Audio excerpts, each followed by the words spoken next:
Here's a list of 5 multi-use prepping items.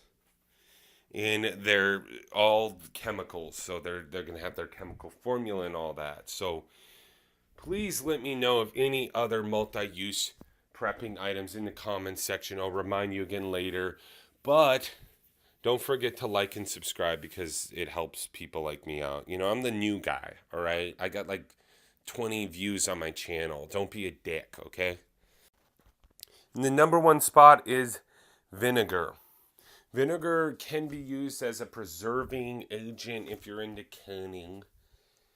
It can also be used as a cleaner, just as a surface cleaner. You can actually use it all around your house so that you don't get whatever type of poisoning that a lot of the other cleaning agents could give you.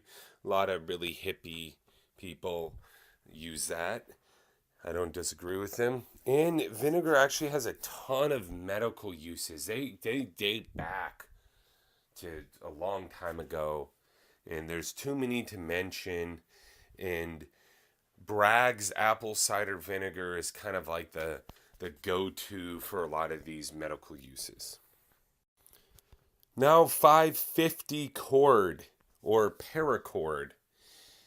This is one that a lot of people who tend to be douchebags will wear on their bracelets, and they'll have like 550 cable jewelry. And it can also be used as a wrapping for certain knives. Like if you look at like a cord wrap grip on a knife, it's used there as well. But it has tons and tons and tons of uses, ranging from just being anything that a rope could be used for, to other people saying that you can, I don't know, suture a wound with it or do all kinds of stuff. So in the comments section, name one use of paracord.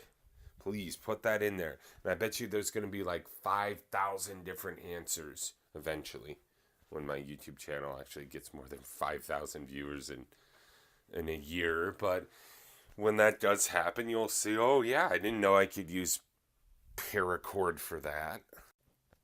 Now, in the number 3 spot is none other than baking soda. It can be used to clean things. It can be used as a deodorant. And it makes a mighty fine toothpaste alternative. And it's really good because rather than having a toothpaste tube, you could just have baking soda in there. And it works pretty well.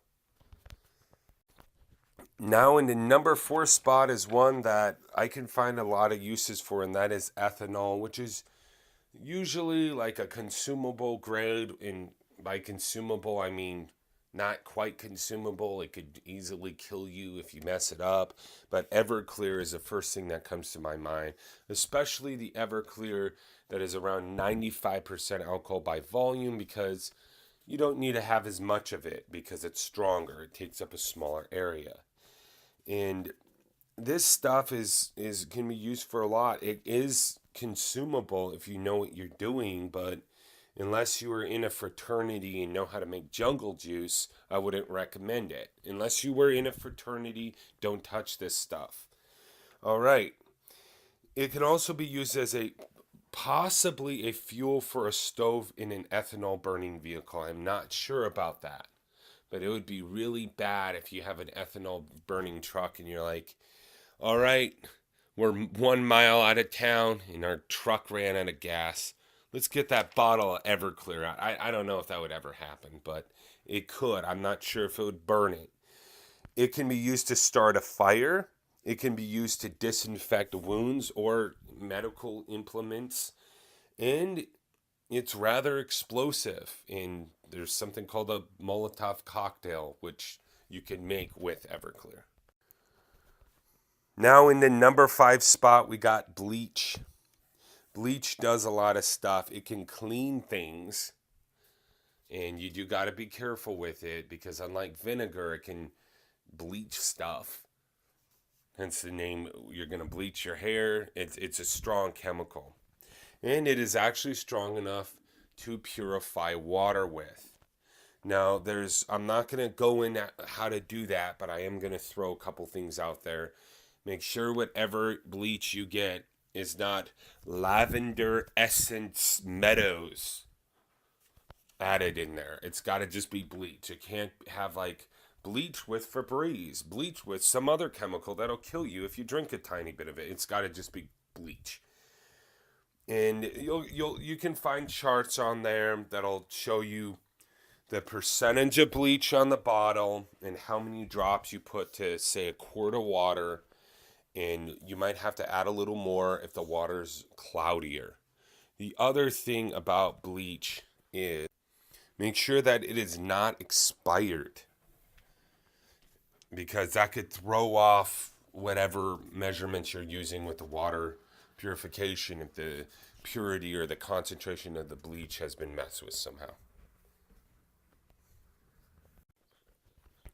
So I hope y'all in the comment section, after you like and subscribe, will leave me some more multi-use prepping items. What item can you throw in your bug out bag that's small and it has like 1,000 uses behind it? And don't say a Leatherman, because everybody knows about that. That's so obvious. But just say something like maybe linseed oil, whatever the heck that is, like works. So just put something in the comment section. Take care.